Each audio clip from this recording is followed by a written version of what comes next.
just been elected president. And I'm going to read off his second inaugural address.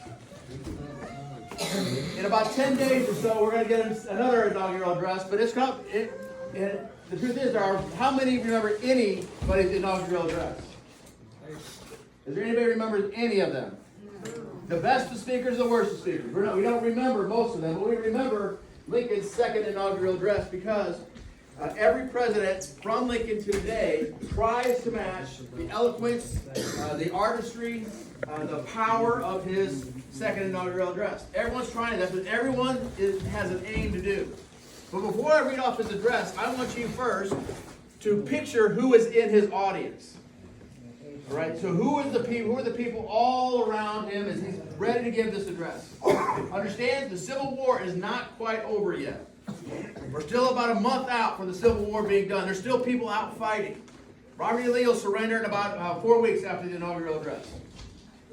But in the audience, you got people who love Abraham Lincoln. Who are some of the people in that audience you think would absolutely adore and love Abraham Lincoln? Who are some people that would have loved him that day? Well, people who voted for him, obviously. He has fellow party members, the Republican Party in that era said he was great. They love him. They would have been really happy to see him. But the people out there, the slaves, the former slaves, they're now free, experiencing freedom for the first time. So we got kind of co-workers that love him. What they call co-workers? People that already agree with us. Go to the same church. People we already agree with. And we got these free slaves who have not experienced freedom in their lifetime. So kind of keep that in mind. That's in your audience. You got Union soldiers in the audience. These are guys who have been out fighting. Some of them probably missing limbs. You got all sorts of challenges with that. Who else is there that you think David really loves Abraham Lincoln? His wife. His wife, Mary Todd. Mary Todd's sitting in there. And she's really excited. She's really proud to be the president's wife. Historically, it's interesting to know that she also dated Stephen Douglas. You ever heard the Douglas-Lincoln debates?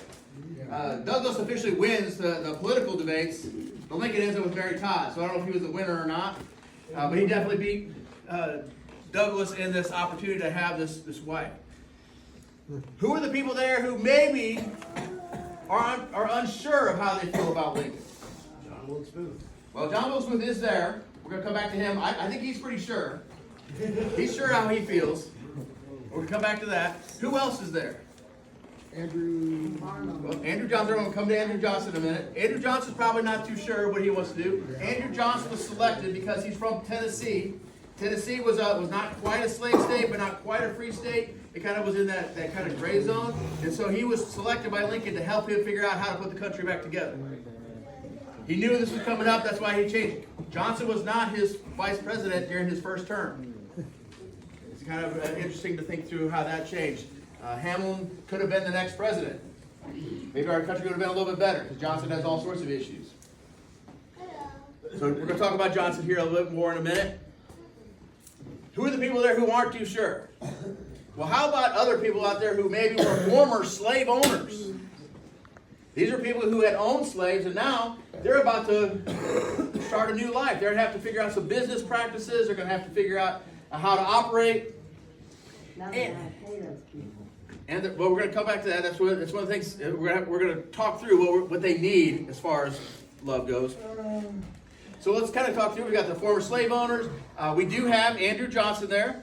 Andrew Johnson had already been inaugurated as a vice president. They had already sworn him in. But after his inauguration, he's sworn in as the vice president. He gave a long, rambling speech because he was very, very drunk. And the senators and the congressmen who were there, they said, you know what? We need to impeach this guy. So they are already starting impeachment proceedings against Andrew Johnson. Lincoln hasn't even been sworn in yet. They're already talking about impeaching his vice president. Now we're talking about a guy whose vision is, and this speech is designed to bring our country back together. And they're already dividing out, and we haven't even gotten started yet. We live in a country that's a little divided, little challenges. So Andrew Johnson there, we're not too sure how he's feeling about Lincoln. He's probably pretty excited because he gets to be the vice president. At least it's a role he can play. He doesn't know the pain and the challenge it's going to face over the next 3.5, 4 years for him. First president almost to be impeached. Didn't quite get, he didn't get removed. He got impeached but not removed, which is kind of the trend. As mentioned, John Wilkes Booth is in the audience. Everybody know what John Wilkes Booth's deal was? He's the one who's going to assassinate him. He is listening to what Lincoln has to say. Lincoln is speaking for the forces of good. John Wilkes Booth is not in favor of this. He's got so much hate in his mind, so much hate in his heart, he has nothing to do with it. Now, let me read the inaugural address. Now, it's not like modern day where they go like for 6 hours and they just keep rambling. Lincoln was very, the Gettysburg Address is like 300-something words, and we remember it. But this is his address first. He's the second inaugural. It says, fellow countrymen, at this second appearing to take the oath of the presidential office, there is less occasion for an extended address than there was at the first. Then a statement somewhat in detail of a course to be pursued seemed fitting and proper. Now at the expiration of 4 years, during which public declarations have been constantly called forth on every point and phase of this great contest, which is a primary concern to the nation as a whole, little that is new could be presented. The progress of our arms, upon which all else chiefly depends, is as well known to the public as to myself, and it is, I trust, reasonably satisfactory and encouraging to all. With high hope for the future, no prediction in regard to it is ventured. On the occasion corresponding to this 4 years ago, all thoughts were anxiously directed to an impending civil war. All dreaded it, all sought to avert it. While the inaugural address was being delivered from this place, devoted altogether to saving the Union without war, insurgent agents were in the city, seeking to destroy it without war, seeking to dissolve the Union and divide effects by negotiation. Both parties deprecated war, but one of them would make war rather than let the nation survive, and the other would accept war rather than let it perish. And the war came. 1/8 of the whole population were colored slaves, not distributed generally over the Union, but localized in the southern part of it. These slaves constituted a peculiar and powerful interest. All knew that this interest was somehow the cause of the war. To strengthen, perpetuate, and extend this interest was the object for which the insurgents would rend the Union, even by war. While the government claimed no right to do more than to restrict the territorial enlargement of it, neither party expected for the war the magnitude or the duration which it had already attained. Neither anticipated that the cause of the conflict might cease with or even before the conflict itself should cease. Each looked for an easier triumph and a result less fundamental and astounding. Both read the same Bible and pray to the same God, and each invokes his aid against the other. It may seem strange that any man would dare to ask a just God's assistance in wringing their bread from the sweat of another man's faces. But let us judge not, that we be not judged. The prayers of both could not be answered. That of neither has been answered fully. The Almighty has his own purposes. Woe unto the world because of offenses, for it must needs that offenses come. But woe to that man by whom the offense cometh. If we shall suppose that American slavery is one of those offenses, which in the providence of God must needs come, but which, having continued through his appointed time, he now wills to remove, and that he gives to both North and South this terrible war as the woe due to those by whom the offense came. Shall we discern, therefore, any departure from those divine attributes which the believers in a living God always ascribe to him? Fondly do we hope, fervently do we pray, that this mighty scourge of war may speedily pass away. Yet if God wills, let it continue until all the wealth piled by the bondsman's 250 years of unrequited toil shall be sunk, and until every drop of blood drawn with the lash shall be paid by another drawn with the sword.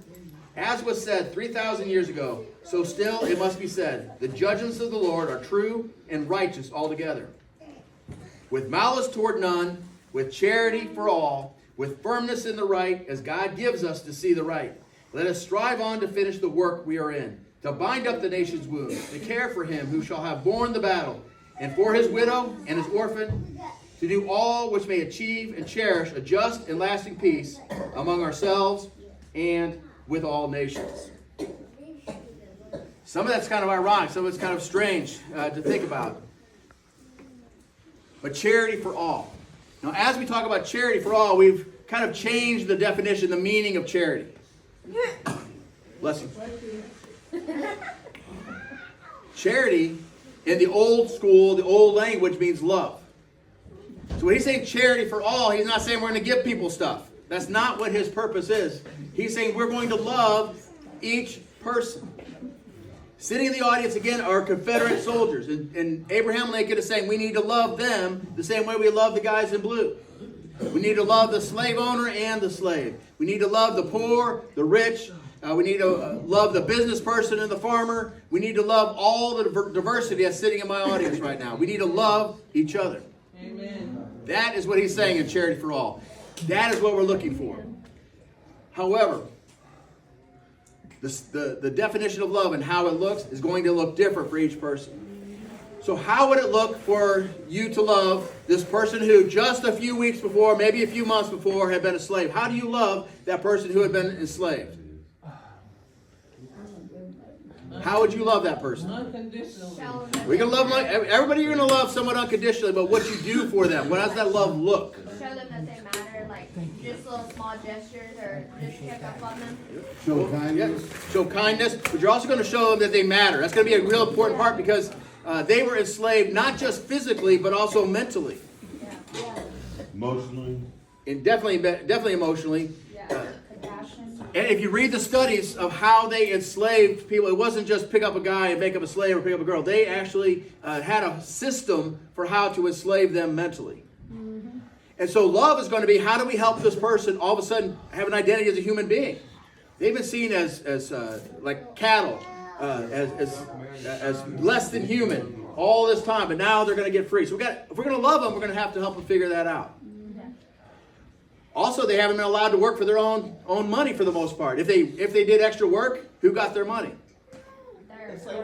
The slave owner did. Occasionally, you hear stories, and you can read stories of the slave owner say you can earn back your freedom, and you could do all those sort of things. But that was pretty rare, but it did happen. But yeah, they didn't get their own money. They didn't get to have the cash. So now they're going to get their own money. They don't know how to spend the money, how to operate with the money. They never had that experience.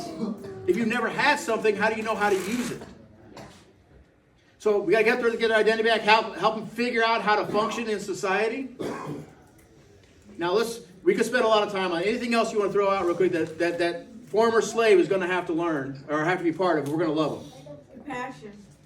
Definitely give them compassion. They may have some physical wounds we're going to have to take care of. A lot of mental. Definitely mental stuff. We didn't have psychology and counseling. We didn't have all that back in that day, but they definitely would have had need of that. Understanding. Definitely some understanding. They're not going to do things right every time. They never had the option and the opportunity to do things for themselves.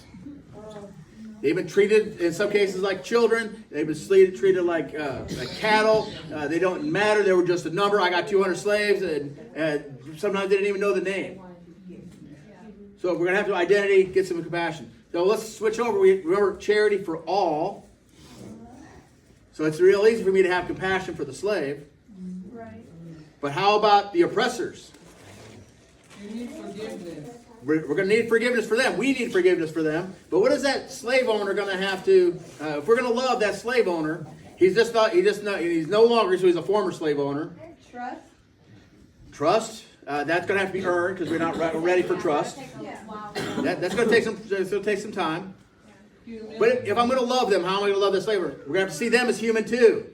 Yes. Oh man, I don't want to see them as human. I don't want to see these guys as human. I want to see them as dirtbags and get their just desserts. I say humility. They need humility. They are going to need humility. We're going to have to teach them and instruct them in humility. They're going to have to learn that they have sinned. If I'm going to love them, I have to get them to say, I have sinned. I have taken the work of another person and made it, and I've made benefit from that.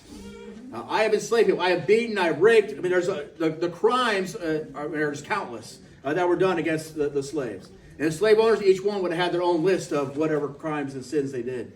But they're going to have to admit, I sinned. That's what love does. It says, I am a sinner. I need help. So the slave owner is going to need that. What else is the slave owner going to have to learn? How are we going to love him? have to learn how to take care of their own stuff. They're going to have to learn how to take their own bath, do their own laundry. Or they have the other option is they can pay somebody to do it. Corporate America. Corporate America, that's what people do. I mean, I can change the oil in my Jeep, but it's a lot. I go to somebody, I pay for them to do it. It's just a lot easier. So they may have to say, you know what, I need somebody to take care of my crops. I'm going to hire these guys to come and take care of my crops. I'm going to have to pay them a fair wage, because otherwise, if Pete and I both have a farm, what farm are they going to work at? Where they get treated best and get paid best. So we got to figure this whole thing out. We're gonna have to teach them some of these skills. So before, I could make them do anything I wanted with the end of the whip. I could threaten them. You know, that leadership style isn't going to work. So we're going to have to help them do that. And we're also going to have to help them work through this whole process. Anybody else sin and they feel guilty about it the rest of their life? I mean, these guys they got some guilt they're going to have to work through. There's some shame they're going to have to work through. So if I'm going to love them, I'm going to have to help them work through that guilt and shame and help them progress. Now, which one's going to be easier for us to work with? The Christians. Well, we won't be able to identify them necessarily as Christians, but you know, the slave owner or the slave. The slave owner. The slave owner. It's gonna be easier for me to love the slave because the oppressed. You know, it's gonna be real hard for me to say, you know what, you've been evil, cruel, mean for the past 450 years, essentially. I mean, not that individual, but that family, 450 years. How can I love you? Right. But we're gonna fast forward. I'm gonna go into later in the book. We're gonna talk about what did Jesus do to those who literally put nails in his hands and his feet, put the spear aside. He forgave him. He forgave them. Father, forgive them, for they don't know what they do. So when I look at the slave owner, I have to say, forgive them, Father. He don't know what he was doing. He didn't understand that. He really thought he was superior. He didn't just come up with that idea. He was taught that as a little guy. So we're going to help him understand that wasn't true. I know you've been hearing that your whole life. And how many of us like to hear that we've been wrong for our whole life? How would that feel? Not very good. It would feel like dirt. I'm going to love them enough to say, you know what, we're going to work through that process. They're not instantly going to say, oh, the slave is now my brother, and I'll go over and hug him. It isn't going to happen overnight. Just like taking the slave and helping them become a prosperous part of our community is going to take some time, it's going to do the same thing with the slave owner. Now we've got some other people in that audience we want to work on that we need to show love to. So Andrew Johnson's at the inaugural drunk. And he's a rowdy drunk. He's not a nice drunk. He's not just calmly putting it away and hiding out in the corner. He is stone cold, nasty drunk. Redneck. So how do... Yeah, I wasn't going to go there, but... So how do we love this guy who's disruptive in his addiction? Talk to him calmly. It's like you're disrupting everybody. Got to calm down and stand right now. You have to have a peaceful conversation. We're in a group here. President Lincoln's up there trying to speak, Mr. Johnson. You need to kind of sit down here and take it all. We don't, as far as we can tell, he wasn't disruptive during the inaugural, but he had that capacity. So yeah, you know, Ulysses S. Grant. People always have this big impression of him as being a drunk. And he did have some drunk issues in his life. But you know, he was part of the original, before there was AA, there was a sobriety group that he was part of. So U.S. Grant is there. Hey, Mr. Grant, I know you're part of that recovery group. Can you invite Mr. Johnson to come be part of that? Coming in that way. So that would be love. That would be love for future President Grant, General Grant, to say, Vice President Johnson, let's go to this group here in New York tomorrow and help us work through our addictions. That's what love would look like. What if Andrew Johnson don't want to go? He's the Vice President of the United States and he can't hold his liquor. Do you think there might be some negative ramifications for the future? Yes. Oh, yeah. Yes. Oh, yeah. Woo, we got deep troubles. So I'm going to have to love him differently than I love the slave owner or the slave. He's going to have to be loved differently. His issues are different. So just to kind of sum it up real quick as you're thinking through this, we have to love everyone individually and different. Which means if I'm trying to love you the way and you, let's say you are the oppressed. You've been oppressed your whole life. Let's just assume that, okay? And I'm trying to love you as Andrew Johnson. I'm going to talk to you all about your addiction. that's not going to be very helpful. That's not actually love. I got to get to know you, know what your challenges are, and actually do it. Now, one of the things we're going to talk about, that we talk about in the introduction, is that we're not opposed to social justice. The United States engrossed in social justice by doing the Civil War to set people free. I hope we can do social justice without killing anybody. I'm really hopeful that maybe they'll be there. But there are social justice issues. There is prison reform that is necessary.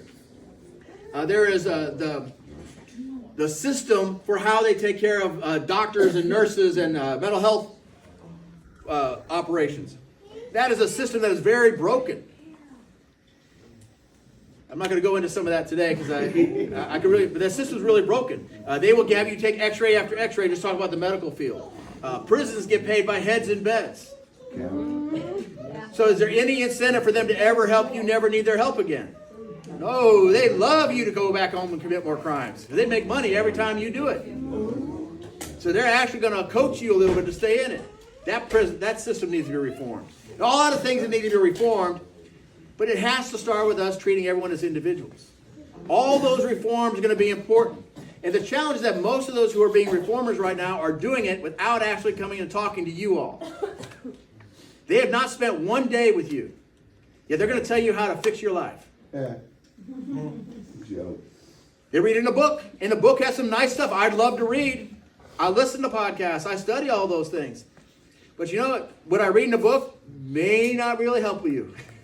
It may give me an idea as I'm talking with you. I may learn something that's I read this in this book today.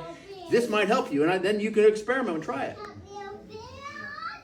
So it can't be from on high. And so what we're going to see as we travel with Jesus through his ministry is he got to know the individual. When I've read the Bible historically, before I started really doing the study and digging into it, I kind of had this impression that Jesus would say, okay, heal, heal, heal, heal, heal, heal. And just kind of walking down the road doing that. That's not how he did it. He came to you and he said, Pete, I see that you're hurting right now. I love you. I desire to have a relationship with you. And I am going to encourage the Father to heal your heart right now. That is how Jesus operated. And then he would lay hands on them, or he would speak it, or he would spit in the dirt and put mud on their eyes. He did all sorts of things. But each person was an individual case. And one of the chapters, and we'll get to that in a couple of weeks, is Jesus himself gets ministered to. See, a lot of times the caregivers don't want anybody else to help them. I'm good. I don't need any extra help. So for those of us who are caregivers, and this is the bottom line I want you all to hear, all of us in this room are caregivers. We're all in this together. And you are going to be able to care for someone else that I can't care for. They're going to look at me as I'm just that bald guy who runs the mission. He don't know nothing. So you're not going to listen to me. And sometimes you're not going to listen to me because I'll share an experience because I'm going to try to do this without... I really try not to offend. And I know I probably will as we go along, and I probably have. If I do, please come talk to me one-on-one. Don't just gossip about it. But come talk to me because I don't always know. But I'm going to give this kind of an illustration that maybe won't offend too much. Several years ago, I went for a run. I would go for a run most mornings, and I'm on a run, and the neighbor's dog down the street about half a mile from my place, he bit my leg. And he'd been running with me all the time. The dog had been with me all the time. We ran together, and it was always fun. But this day, for some reason, that dog chomped out on the back of my leg. And I was like, dude, we've been friends for months now. Why are you biting my leg? You didn't like it that day. That day, I don't know if I smelled bad. I don't know what the deal was. I smelled like beef. You know, maybe I had some chicken or something on my leg. I don't know. But the dog bites me in the back of the leg. And he puts his teeth into my leg. I had teeth marks in my leg.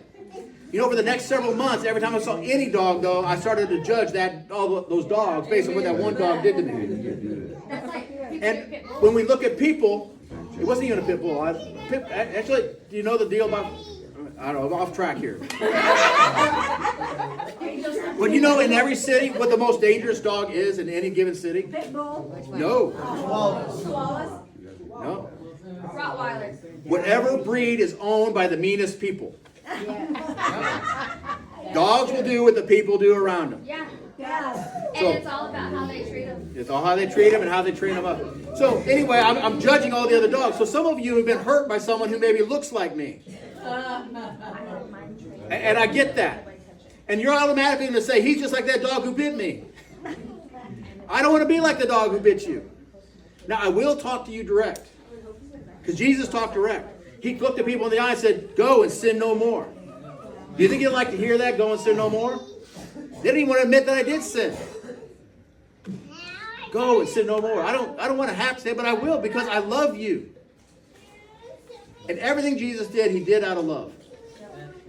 And as we become followers of Jesus, as we look at how he did these things, charity for all, love for all. How am I going to do that? Which means I got to sit down with you, I got to listen to your story, and you might be lying to me, so I'm going to deal with what I get. And I know that I have accepted the fact, I've been doing this now for 23 years, that my first interaction with almost everyone who checks in here is they're lying to me. And I just accept what you tell me. I'm not going to say, oh, you're a liar, unless I have to. There's a couple times I've had to do that because it's pretty bold. But, you know, I know that you're probably not telling me the whole story, or you've created the story in a way that makes you look like the hero when really you were the villain. But I accept that. I'm going to love you anyway, even if I don't know the truth. I'm going to love who you're presenting to me to be. But I'm also going to try to get to know the real you so I can heal the real thing. So I'm going to finish up today with this illustration. Now there's several people in the Bible who come around to Jesus. So Jesus is walking down the street, and there's this blind guy who's screaming out, Jesus, son of David, have pity on me, have pity on me. And he's screaming this out. And it's kind of annoying. You know, he's disrupting the crowd. It's a parade going on. Everybody's kind of just walking along. And Jesus stops. And he goes, bring him over to me. Now, he knew this man needed to make a choice. Jesus could have walked over to him. This is a blind guy in a place that doesn't have, it's not designed for people with disabilities. You know, think about ancient Israel trying to do this wheelchair thing. Man, that would be a nightmare. And this guy can't see, and Jesus says, bring him to me. So an important thing, Jesus didn't go to him, he said, come to me. The man is going to have to make a choice. Do I really want to go see this Jesus? Do I really trust that he's going to care for me? Some of you checking into the mission got to say, will the mission really care about me? So you got to be brought here. You got to come in. Again, we'll come more to some of those things later. But Jesus says this. When he gets face to face, he goes, okay, hey, what do you want? The man's blind, Jesus. That's a ridiculous question. What do you want? Of course he wants to see. But what if that guy says, well, I'm really okay. Can I just get some glasses and a seeing eye dog? Can you just give me a job? What if he said that?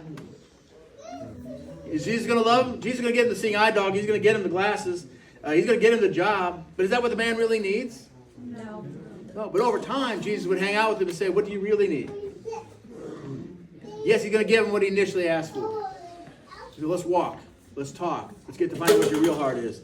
You need to repent from sin. You need to learn new job skills. You know, maybe you were really good at fixing wagons, and that job just doesn't exist much anymore.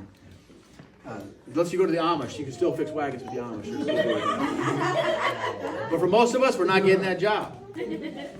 You may need to get new retraining, but I'm going to have to be honest with you and tell you what the real need is, and you may not like to hear it. Bartimaeus may have said, Jesus, I don't want to hear that I need to actually see.